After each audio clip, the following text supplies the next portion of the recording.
Nananatiling malayo si Bagyong Ada sa anumang bahagi ng ating landmass. Huling namataan yung sentro nito sa layo 970 kilometers east ng Northern Luzon. Taglay pa rin ito yung lakas ng hangin na 55 kilometers per hour malapit sa sentro at pagbugso na umaabot sa 70 kilometers per hour. Ito ay kumikilos pasilangan sa bilis na 25 kilometers per hour and sa kasalukuyan ay wala na po itong epekto sa anumang bahagi ng ating bansa. And bukod po dito kay Bagyong Ada, kaninang 8 a.m. or alas 8 ng umaga, meron din tayong namataan na isang low pressure area sa labas ng ating area of responsibility. Huling namataan yung sentro nito sa layo 2,250 kilometers silangan ng southeastern Mindanao. Sa ngayon po, wala itong epekto pa sa anumang bahagi ng ating bansa at low chance din yung development nito into a tropical depression. But sa mga susunod po na araw, nakikita natin na posible itong tumungo or kumilos pa west, northwestward generally.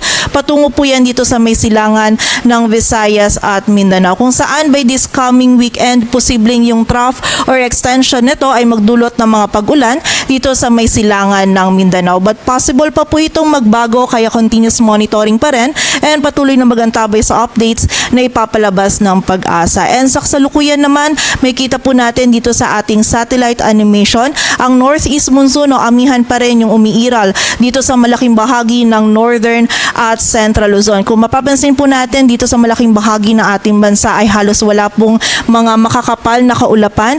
Ngunit dito po for most areas ng Luzon, meron pa rin tayong mga patch or patches ng mga kaulapan. Kung saan expect po natin for the area of Cagayan Valley, Cordillera Administrative Region, Aurora, Quezon, maging dito din sa Marinduque, magiging maulap pa rin po yung ating kalangitan at posible pa rin yung mga light rains na dala ng amihan. While dito naman po sa Metro Manila, maging sa Ilocos Region, rest of Central Luzon and Calabarzon, magiging bahagyang maulap hanggang sa maulap po yung ating kalangitan but possible pa rin po yung mga isolated na light rains na dala pa din ng amihan. And sa nalalabing bahagi naman po ng ating bansa, posible yung mga biglaang pag-ulan, pagkilat at pagkulog dulot ng mga localized thunderstorms.